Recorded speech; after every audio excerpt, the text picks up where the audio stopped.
Welcome, everybody. Thanks for joining us today. We're really happy to have you here. My name's Nick Anthus. I'm a program officer in the UC Office of the President Research Grants Program Office, working with our Climate Action Initiative. Today is our fourth workshop in a series that we have been putting on here in conjunction with a set of advisors and a whole effort funded by the California Governor's Strategic Growth Council in an effort to really elevate best practices in community engagement, especially around climate action, climate resilience, climate risks. So our topic today is ways to build trust and partnership with communities. This is a pretty core topic for what we do, and I think we're going to have a really, really helpful and interesting discussion today. So our format today is we are going to have a few brief presentations, and then we get to go into breakout rooms to talk a little bit about challenges and ways to overcome those challenges in terms of building trust between researchers and communities. And then we'll bring everybody back, hear a brief readout from each room, and then we'll have a bit more discussion with our panelists. So without further ado, it's my pleasure to turn it over to Tony Marks Block. He's assistant professor of anthropology, geography, and environmental studies at CSU East Bay. He's the principal investigator for one of our California Climate Action Seed grants and the recipient of a community engagement supplement to be a part of this effort. And he'll be moderating our panel today. Tony?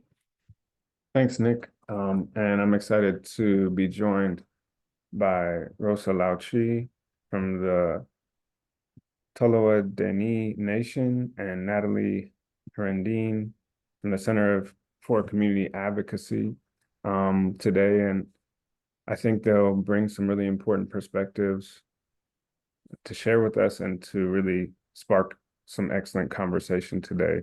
And before that, I have a very brief remarks, right, on the topic of trust, building trust between academia and communities and tribes. Certainly, there are longstanding and ongoing abuses of power between academic institutions, government institutions that often make trust difficult to obtain between academics and these communities, right? So often, at least in my experience, right, in working with tribes and communities, there's often high turnover within academic institutions and government institutions. This leads to minimal institutional memory, inconsistency, and certainly exploitation of communities, which leads to distrust. And so developing trust really requires real relationships, just like outside of professional contexts. Those relationships are critical to create trust. And researchers really have to show that their values are aligned with the communities that they're planning on working with.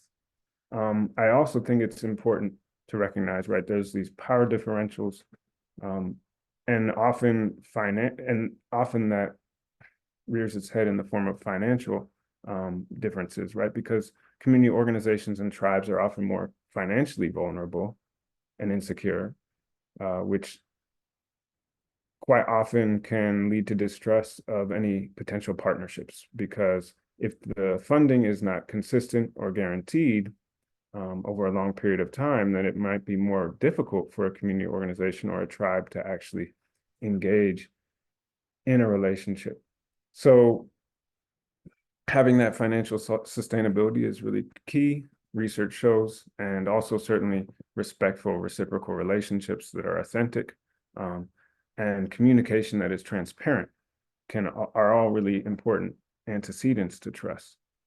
So disposing of arrogance and having this idea as a researcher that you know um, what should go on in or what kind of research questions are pertinent to the communities you're working with is important. So approaching research, I think, inductively in ways that designing of research and the development of research questions are collaborative is really key. So without further ado, I'd like to first welcome Rosa Lauchi, again from the Tolowa Deni Nation, to speak about or provide some remarks on this topic. Thank you, Rosa.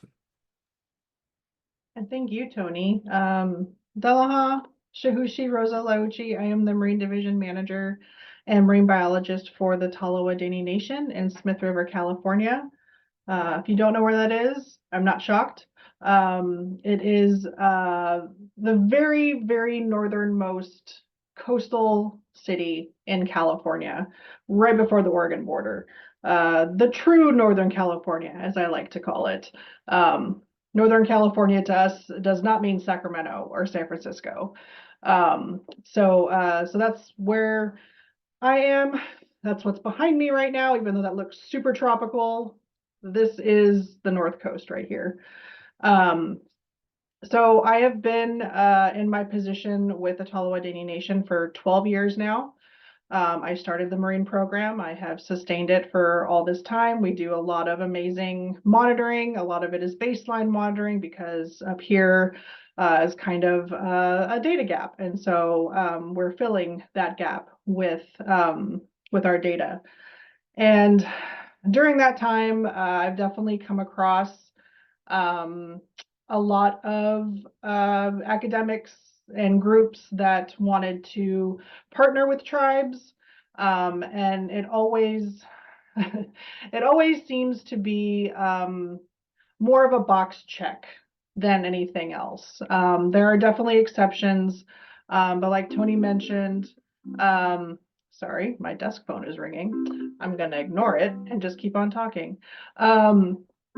As Tony mentioned, there's a lot of distrust between tribes and governments and academics. We've been burned way too many times in the past. We've given our data, our traditional knowledge, and it's done nothing but backfire on us and stripped us of our rights, which we've never ceded to anybody. So it's a very sticky situation when you approach tribes in any sort of like research context, because like Tony said, you really need to have real relationships with your community, with tribes. Like I said, the majority of my experience has been just like, oh, we asked you if you wanted to be a part of that. Check. We're working with tribes. But that's our knowledge is not taken seriously. Like it's literally just this like, oh no, we totally did that. My one shining, brilliant diamond in the rough is an example that I have created this relationship with a researcher from Scripps Institution of Oceanography.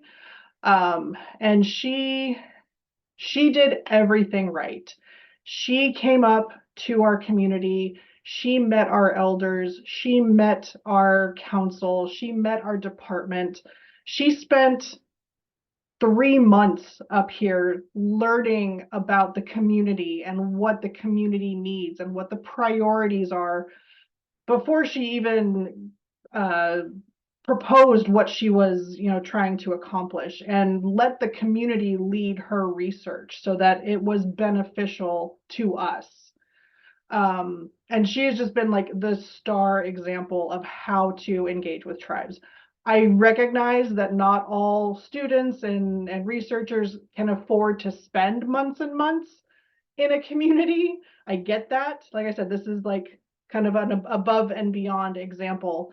But even if you're like coming up for a council meeting or a community outreach meeting to propose your project and get input from the community. That's how you build those trust relationships. So having yourself in the communities, whether it's tribal or whether it's, you know, a fishing community or anything like that, like being in that community and with those people and listening to them and hearing what their priorities are, and not being extractive with your research is kind of the best practices, and not just like sending a letter or an email or a cold call, be like, hey, I'm so and so, I want to do this, you know, it's in your ancestral territory, do you want to be a partner? And then they, you know, want a letter of support within 2 days, which does not work in tribal timelines.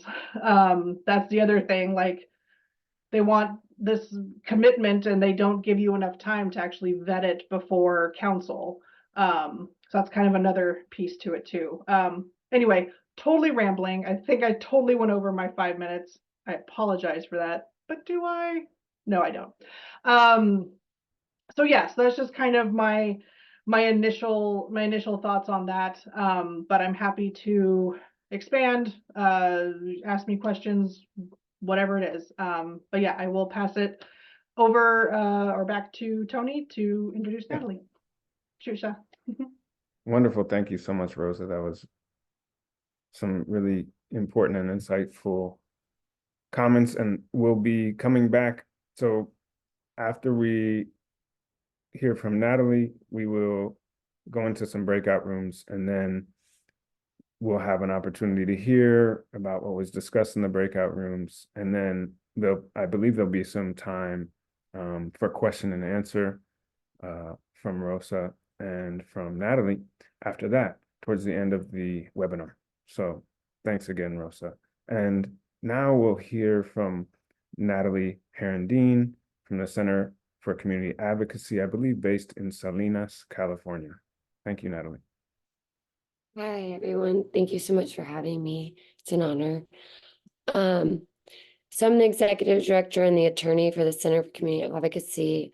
I grew up in this area. We are in the Central Coast. We're an agricultural area and well, heavy ag, heavy trades, heavy hospitality. We have a large immigrant population, a large undocumented population that works in the trades and the ags and hospitality as well. And what the Center for Community Advocacy does is, we work with organizing and empowering community members to expand opportunities in their lives. I could say a lot more, but I only have a few minutes, so I'm trying to be brief. And with, the focus is on building trust in communities and how academic researchers and communities how academic researchers can do a better job. And to reiterate some of the points and not to be redundant, it's extractive. Data is used in a lot of ways that is not helpful to communities. It's actually harmful.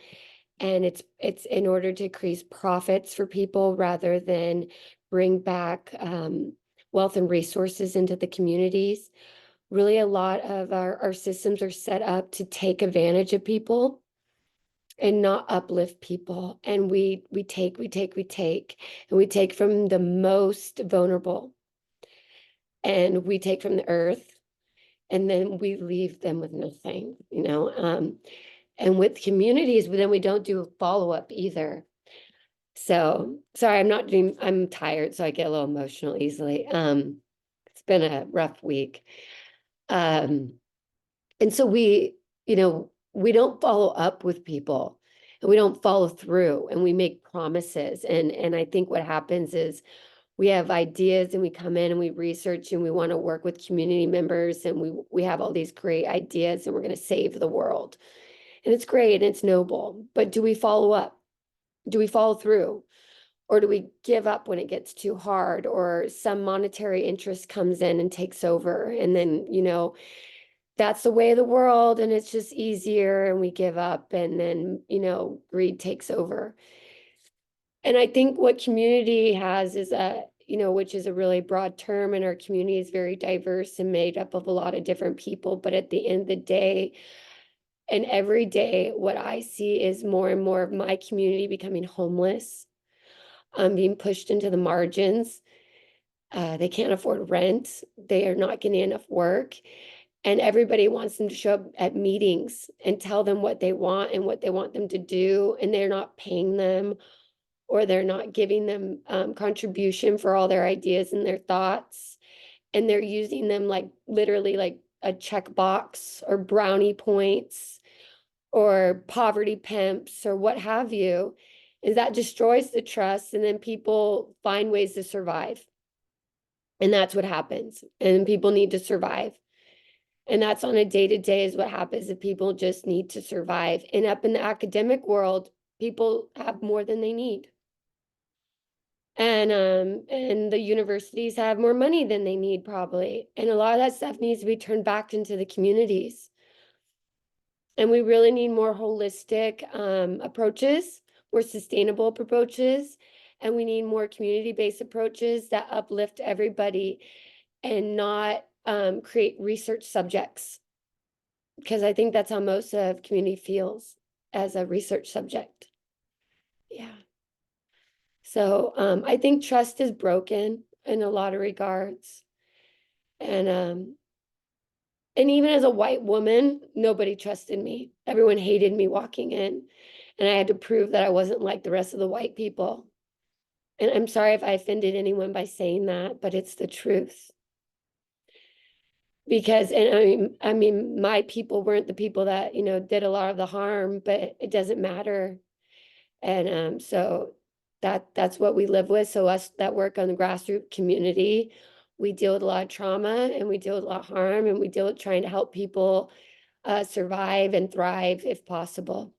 And again, I really appreciate your time to listen to us. So thank you. Thanks so much, Natalie, for sharing today. Really appreciate the comments that you've shared, and speaking the realness about the everyday experiences of the communities that you are working with closely. Nick, am I turning it over to you to open up and share about the breakout rooms? Sure. Yeah, I'm happy to do that. So thank you, Tony. Thanks, Rosa, and thanks, Natalie. I really appreciate that we can have a really frank and open discussion here, and that's the purpose of these breakout rooms too. You know, I think even folks that are, you know, have really been doing community engaged research well. I think there's a lot we can learn, and hearing these perspectives it's helpful, and it's really important. And something we really need to take away from this. Anyway, so breakout rooms, we can continue the discussion, make it a bit more interactive too. So what we're going to do in just a moment is we're going to put everybody into rooms, and then we have about 40 minutes or so for that discussion. And so we have a couple of prompt questions based related to what we've been hearing about in the topic of today's session. We use something called Padlet. I'll let my colleagues will have one of us will be in each of the rooms. They can kind of introduce and provide a few more directions, but I'll actually show this right now because it'll help show you can start thinking about the questions that we're going to be talking about. And we'll go through this, and this is just a way to help kind of organize and take something away from this discussion. But anyway, so what we'll do is spend the first few minutes of the breakout talking a little bit more about these challenges, which we heard several of these in the opening remarks this afternoon. But what are some challenges to building trust between community and research partners? And you know, what are other additional challenges that we didn't hear about this morning? And then we'll move on to, you know, what are examples, what are ways how can we overcome these challenges? You know, how have you seen trust built between community and research partners? how can we overcome some of these, many challenges that were raised here, and some of these that a lot of us might not have really been thinking about. Okay, so we will put everybody into a breakout room now, and just give it just a minute for the room to populate. Each room will have a moderator and somebody from the UC Office of the President who will help manage things too. So, and we'll see you back a little bit after 1 p.m. Right. Welcome back, everyone. It seems like most of us are here. I hope you all had productive discussions, and what we're going to do now is really hear about what each of you discussed. So some high-level points. A representative from each of the rooms can share for a few minutes, and then we'll open it up, right, for maybe larger questions for our featured speakers who can help us maybe address some of what is shared even in these report backs. So would room 1 like to start? Is there a representative from room 1?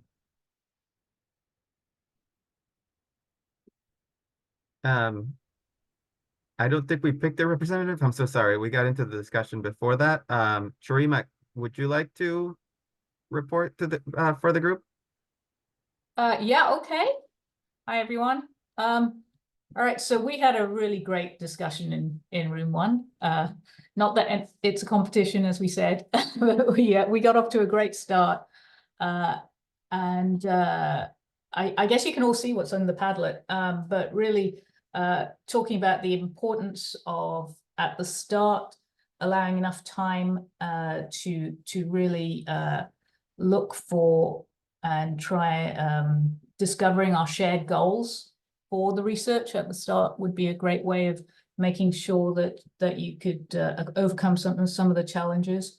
A really great point that was brought up, which is something that some grant programs do, is allowing community-based organizations to be the lead applicants in some of these grants, so that which would avoid some of the difficult power dynamics that can happen between academics and communities. I'm going to focus on some of the solutions. Reciprocity, making sure that everyone is aware that the community partners will be benefiting concretely from the research. And if at the start, when you're working out the shared goals, you realize the community won't be benefiting from the research, then maybe change the research. The importance of adapting to changing situations when new things come up, when people leave, when things come out of the research, that to make sure that there's an agreed changing. And a lot of things saying that the collaboration seems to work best when the community partner leads the work and the university partner is providing support through expertise, staff, and funding. So I don't know if anyone else in the room wants to add anything. I'm just quickly. That's fantastic. Thank you, Sharima. Anyone else? All right, we'll move to room 2 then. Thanks so much. It sounds like a really great conversation there in room 1. Yeah, thank you. I think the big picture conversations we had in room 2, I think some of the things that people share is sometimes the time frame to apply, that there is not enough time to work on the grant applications, and at the same time engage the communities. So I think those were some of the challenges, or another challenge is how not just to come up with a grant application and just checking the box and saying, we are working with CBOs, but making it real, the relationship coming it real. So those were some of the challenges, and I think also the the challenge is, when institutions go and try to partner with, CBOs is, I mentioned that, what's in it for me, what's for my organization, how this is going to support, my organization. So those were some of the big picture challenges. And I think some of the solutions, is, I think it was also already mentioned by group 1, I'm sorry, share goals, I think, working together with communities and for the, researchers, universities being more a support for the projects that those communities have, what are their goals, what are they working on, that the universities can provide the support, for those projects, those changes that communities want to see happening. And compensation, we were talking about not only for the organizations, the CBOs, getting funding to implement the project together with the institutions, but also passing some of those funding to community volunteers. I was mentioning that in my organization, we did something similar. We got a grant to implement a project, but we sub-granted with some of our community groups that they did work, a lot of work, but they were compensated. And I was mentioning, in doing that, not only, they are incentivized to do that, and obviously, they are trying to change their community, but also it's an opportunity to develop the leadership of those community groups, so they are more empowered in going to make the changes, contribute also to make the changes that they want to see. So I think in general, it's the other piece is a lot of comments saying that institutions need to come and get to know the communities, come and see, and hear directly from the people that are being impacted by by the issues they are trying to resolve, so the institutions can have a better idea, how to support those efforts in those communities, how to adjust, what they can provide, kind of support they can provide to those communities. So I think, coming and meeting the communities where we are, I think that was another area that we think was important. Any other comments folks in my group want to make? Fantastic. Thank you so much, Gustavo. Okay, group 3, which I was a part, but I'm not going to speak on it. Do you want me to, Tony? We didn't actually talk about who would represent us. Let me have a go, folks, and chime in if I'm missing important things. A lot of the challenges that have already been listed were challenges that we talked about too. Gustavo just mentioned the issues around time, and we discussed the problems with time from both sides, both how it's a challenge in terms of the rushed nature of the timing of grants and the quick ways in which community partners are recruited. We talked about people being heavily overtaxed and busy in ways that frustrate the development of deep partnerships. But the flip side is also things that something we talked about too, about the need to just put in the time, like Rosa said at the very beginning today, that is crucial.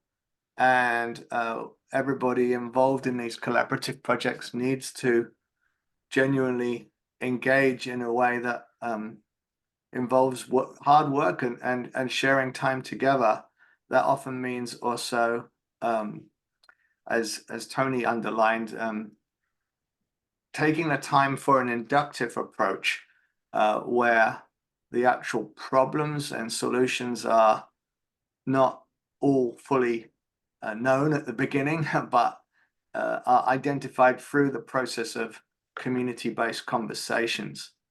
So that sort of inductive approach and making time for it were important. And then another thing to overcome, but not completely mitigate, obviously, the power inequalities that so many of us or have been noting, and Natalie underlined in her great remarks today, that to overcome some of those, it's crucial to connect with people who've already put in the time and have become trusted agents of communication, either in the community or between community-based organizations and universities. So identifying people who can help widen, as it were, the circle of trust. And in that vein, I wanted to give a shout out here to Norma Ajedo, who works alongside Natalie in the Center for Community Advocacy in Salinas, and who's on this Zoom call and has been a terrific partner working with Miguel and Sally Tirado and Natalie in advancing a really substantive sense of what farm workers need in the way of support, and what in turn promotores and community health workers need in order to help farm workers.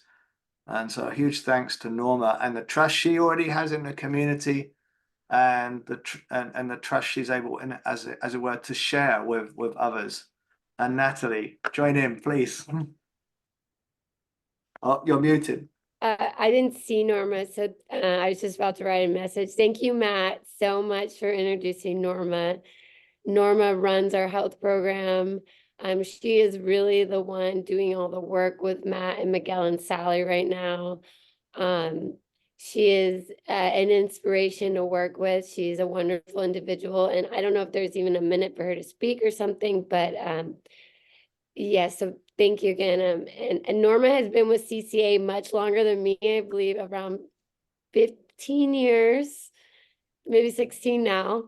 And Norma has been a great help and support for me since the time I've been with CCA. And then I don't consider her just like a coworker, but I also consider her a friend. So thank you.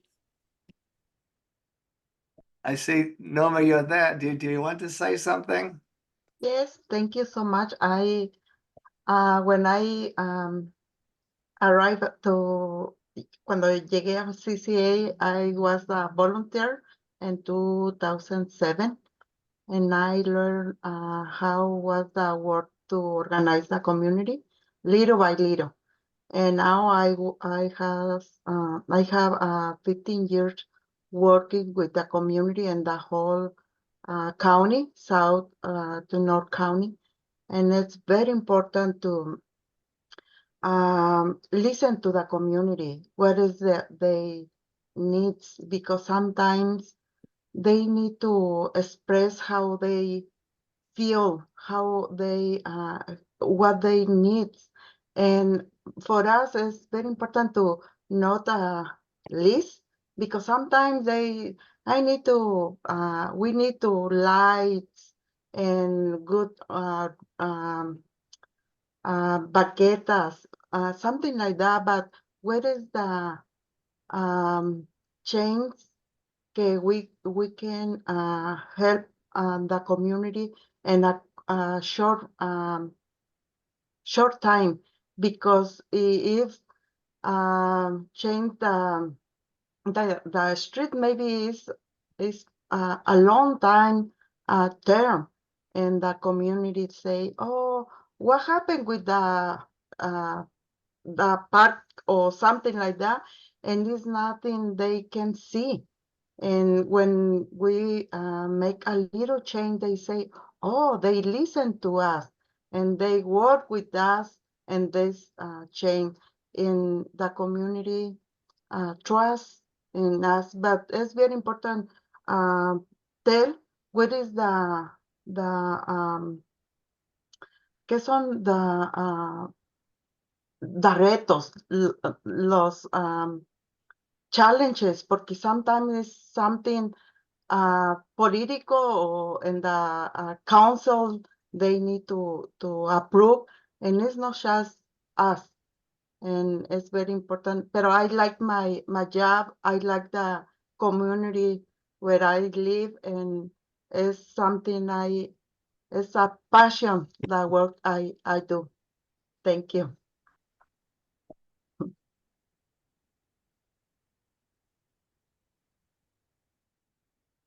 Fantastic. Thank you for joining us, Norma, and sharing. Yeah, providing real material change and benefit, I think, is something that you noted that if the community doesn't see it or if the research doesn't produce, then what's the incentive of engaging? I think that's a really good point. We have one more room that hasn't shared, I think. Room 4. Is there anyone? Yeah, thanks. I'll kick us off, and then maybe others of my partners can help from the room. We had a lot of very similar challenges that other groups have talked about in terms of structural barriers and particularly about time. So I'll focus on the solutions that we discussed. Just building actually on wonderful comments that Norma just made. Our group discussed allowing the community to drive directions of the project, and someone in our group said, show up and ask questions and show up for the community agenda rather than the academic agenda. We also talked about the importance of resourcing the work and resources and money being important at multiple different levels. And one of those is, of course, paying community partners and communities themselves for their time, but also the importance of funding agencies recognizing and supporting this work. We had a discussion about supporting structural and institutional change so that researchers are encouraged by their colleagues to move towards more ethical practices in this work. And then it's important that community members not always be the ones asking for movement towards more ethical practices, that academic members need to be doing the same thing.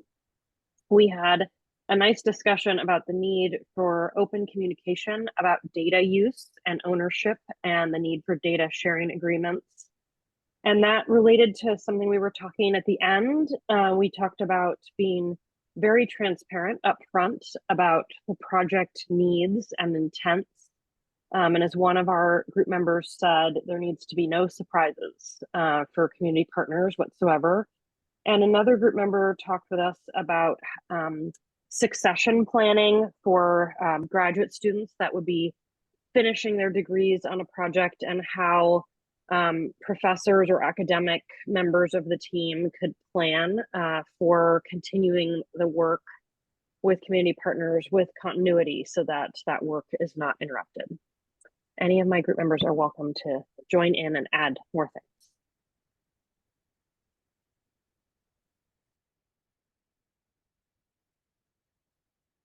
Fantastic, Tessa. Thank you so much. Those are some great additional points that hadn't been addressed yet, that address some of the turnover issues that I think everyone has pointed out has been problematic.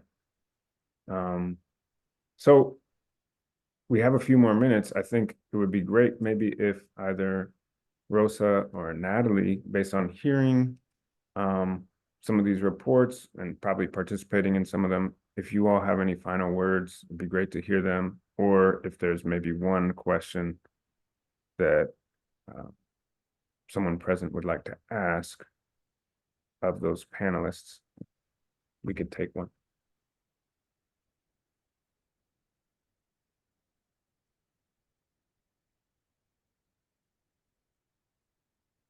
Any final words, Rosa or Natalie? I can go real quick.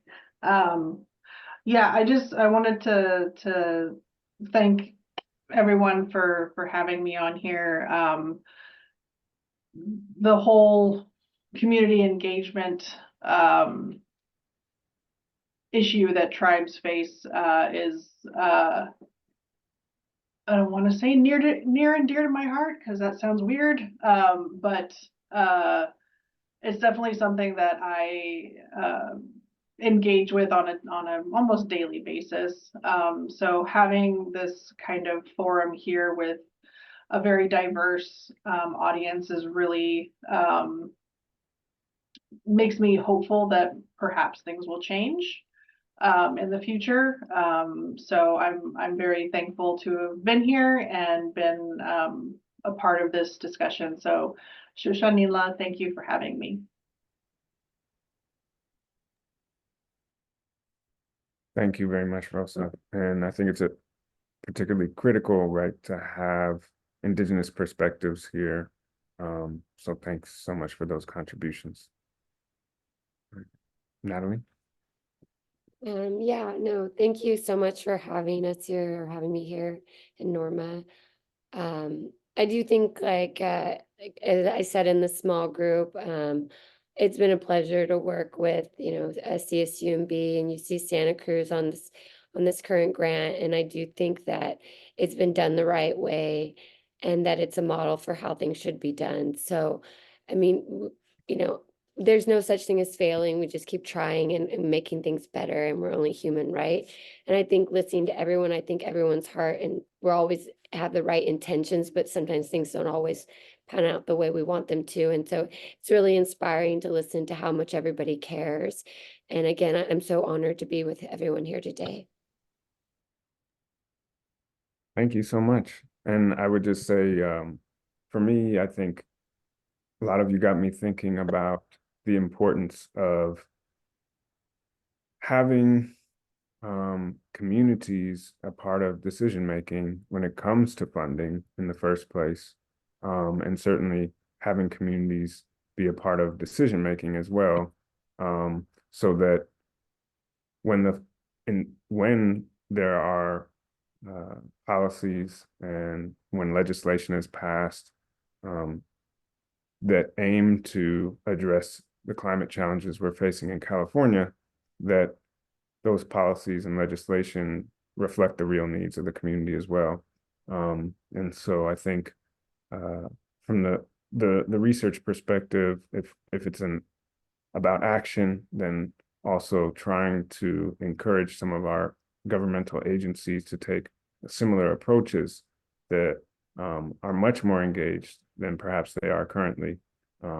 So those are my final comments, and I really appreciate everything that everyone shared, and I hope we get to continue this conversation next month, and as we continue to really grapple with these important questions in terms of making research much more bottom up, so to speak, and grassroots, so that we can really have an impact with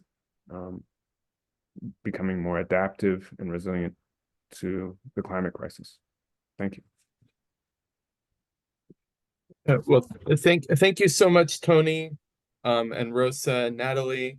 Also, thanks to our breakout room facilitators, Jose, Gustavo, Matt, and Tessa, all the UCOP staff that helped out today, and all of you for being here and being part of this very productive discussion. We're going to have to figure out what we do with this, because there are a lot of great ideas, and a lot of that has gotten recorded down. So I think there's going to be some follow-up from that. So thank you all for a really excellent discussion, and stay tuned.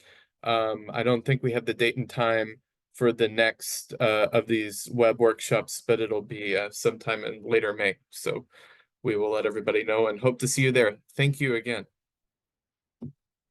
Thank you. Thanks, everyone. Thank you. Thanks, everyone.